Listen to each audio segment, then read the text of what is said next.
Top quality और consistent performance के लिए सिर्फ सिल्वर पंप्स। टॉप क्वालिटी और कंसिस्टेंट परफॉर्मेंस के लिए सिर्फ सिल्वर पंप्स, नाम याद रखना। राष्ट्रवादी काँग्रेस पक्षाचे आमदार अमोल मिटकरी आपल्याबरोबर आहेत। अमोल मिटकरी जी, आज अधिवेशनाचा दुसरा दिवस आहे।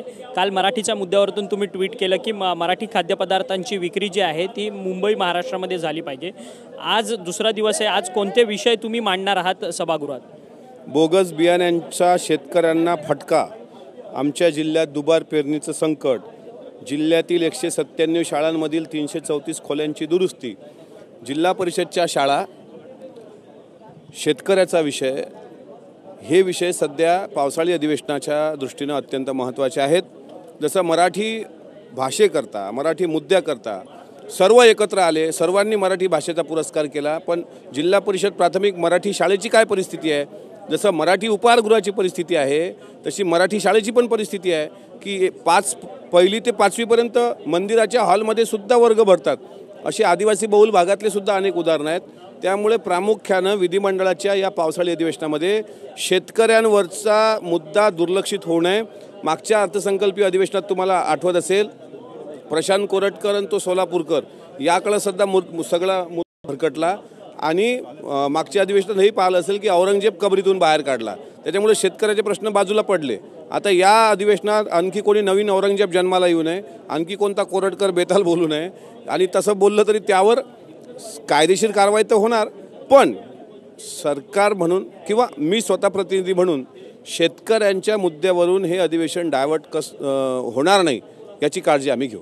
खरं तर विधान परिषदेचे तुमचे सहकारी आमदार आहेत गोपीचंद पडळकर, ते मात्र या ठिकाणी मागणी करताना पाहायला मिळतात की रायगड किल्ल्याच्या खाली जे निजामपूर ग्रामपंचायत आहे त्या निजामपूर ग्रुप ग्रामपंचायतीचं नाव बदलून वेगळं काहीतरी ठेवलं पाहिजे, अशा पद्धतीची मागणी त्यांच्याकडनं केली जाते।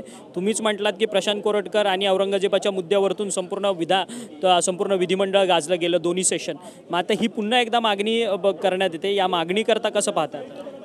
ते विधानसभेचे सदस्य आहेत, आणि दुसरी गोष्ट अशी की आता रायगडाच्या पायथ्याशी निजामपूर नावाचं गाव आहे, हे आता कुठंतरी माहीत व्हायला लागलं। आता हे तर मला पण माहीत नव्हतं। आम्ही आता नाही रायगडच्या पायथ्याशी पाचाड आपण पाहतो, रायगडच्या पायथ्याशी आपण हिरकणीचा बुरुज रायगडला पाहतो, टकमक टोक पाहतो, हे सगळं वैभव त्या रायगडच्या पायथ्याशी आहे। आणि समजा एखादा निजामपूरसारखं गाव असेल तो मुद्दा आताच कशाला काढायचा? रायगडच्या परिसरामध्ये आलेली पूरसदृश्य परिस्थिती किंवा महाराष्ट्रभर आलेली पूरसदृश्य परिस्थिती हा शेतकऱ्याचा मुद्दा मांडा ना। माझे सहकारी असतील किंवा माझ्या महाविकास आघाडीच्या विरोधातले महायुतीच्या सरकारमधले सदस्य असतील, जसं महाविकास आघाडी मांडत राहते, त्यांना अधिकार आहे विरोधी पक्ष म्हणून, पण शेतकऱ्यांबद्दल आपण कधी बोलणार आहोत की नाही? हेच मुद्दे घेणार आहोत, ह्याचं नाव ते करा, त्याचं नाव ते करा। अरे याच्या पलीकडे काही महाराष्ट्र आहे का नाही? किती दिवस करणार आहोत आपण हे? म्हणजे जनता आपल्याला निवडून देते किंवा जनता आपल्याला त्या वरिष्ठ सभागृहात पोहोचवते, जनतेच्या अपेक्षा असतात की आज आमच्या पदरात काय पडणार। जर गावाकडची परिस्थिती जाऊन बघा साहेब, शेतकऱ्याचं बियाणं उगवलं नाही अशी परिस्थिती आहे, कर्जमाफीकडे शेतकरी आस धरून बसलाय।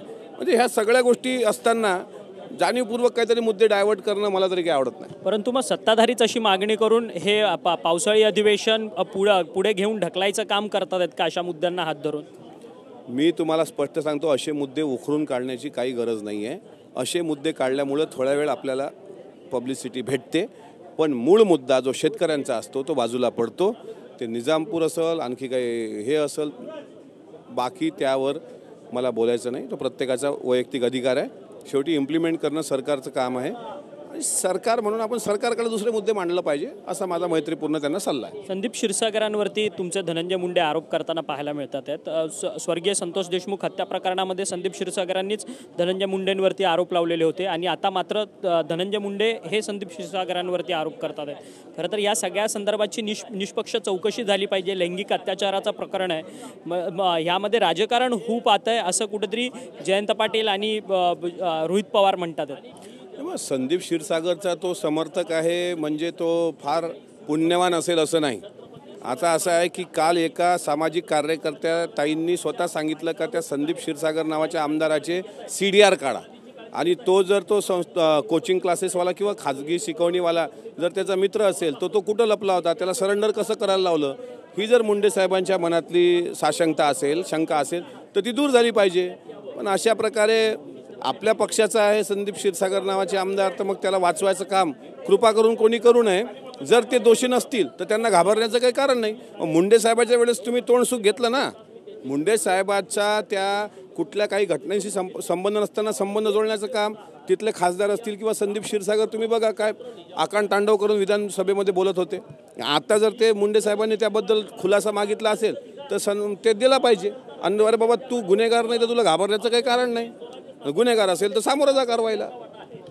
परंतु संग्राम जगतापांवरचा विषय आहे. संग्राम जगताप हे अधिक हिंदुत्ववादी झालेले आहेत का प्रखरतेने?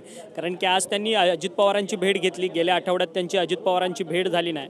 परंतु आता मात्र तुमच्या पक्षाचं ध्येय धोरण काय असणार? कारण की तुमच्या पक्षात अशा पद्धतीने आमदार वक्तव्य करतात. आज संध्याकाळी देवगिरीवरची नियमित बैठक आहे. सकाळी ते माझ्या माहितीप्रमाणे नाईक साहेबांच्या जयंतीच्या निमित्तानं आज ते अभिवादन करताना एका फोटोमध्ये दिसले मला. आणि अजितदादांनी जे त्यांना सांगायचं असेल ते नीटच सांगितलं असेल. कारण दादांनी जर त्यांना बोलावलं, दादांनी मला पण बोलावलेलं आहे आज, पण जर त्यांना दादांनी बोलावलं तर दादांनी त्यांना योग्य तो कानमंत्र दिला असेल. परत ते तसं वक्तव्य करणार नाही. दोन भावांची आता विजयी सभा होणार आहे. दोन्ही ठाकरे बंधू वरळी डोममध्ये विजयी सभा करणार आहे. त्या विजयी सभेला मराठी माणूस म्हणून तुम्ही जाणार का? कारण की ज्या पद्धतीने मराठी माणसाची गळचेपी, मराठी खाद्यपदार्थांची गळचेपी, मराठी अस्तित्वाची गळचेपी असं सगळीकडनं म्हटलं जातं. तुम्ही देखील मराठीचा मुद्दा हा प्रकर्षाने मांडताना पाहायला मिळतात. दोन मराठी बंधू, दोन ठाकरे एकाच मंचावरती येऊन एक विजयोत्सव साजरा करत असतील तर त्याला तुमची वैयक्तिकरित्या हजेरी असेल? पूर्वीचा तो मोर्चा मराठी माणसाकरता आणि पक्षविरहित होता. आता त्याची विजयी सभा हे पक्षात रूपांतरित झालेली आहे. त्याच्यामुळे माझा जाण्याचा प्रश्न येत नाही. माझ्या सरकारने मराठी माणसाच्या विचाराचा सन्मान ठेवून तो शासकीय GR जो काढला होता हिंदी सक्तीचा, जे त्यांना वाटत होतं तो रद्द केलेला आहे. त्यामुळे दादांनी जे सांगितलं होतं की मोर्चा काढण्याची वेळच येणार नाही, पण आता ते विजयी सभा घेत आहेत. सभेला जाण्याची मला काही आवश्यकता नाही. माझा स्वतंत्र पक्ष आहे, मी महायुतीचा सदस्य आहे. हां, मराठी माणूस, मराठी माणसाच्या हितासंदर्भात आता महानगरपालिकेचा जो प्रश्न उपस्थित झाला आहे खाद्यपदार्थाचा, त्या संदर्भात माझा लढा सुरूच आहे. आता सभागृहात मी बोलणार आहे. धन्यवाद, तुम्ही आमच्याशी बातचीत केली. आमदार अमोल मिटकरी आपल्याबरोबर होते. आमदार अमोल मिटकरी आपल्याशी बोलताना त्यांनी सांगितलं की गोपीचंद पडळकर यांनी जी मागणी ठेवलेली आहे ती अतिशय चुकीची आहे आणि असे मुद्दे उकरून विधिमंडळाचं अधिवेशन जे आहे ते भरकटवण्याचा प्रयत्न जो आहे तो कोणी करू नये असं मत जे आहे ते अमोल मिटकरी यांनी आपल्याशी बोलताना व्यक्त केले. व्हिडिओ जर्नलिस्ट योगेश गुरवसह अक्षय मंगणी, TV9 मराठी, मुंबई.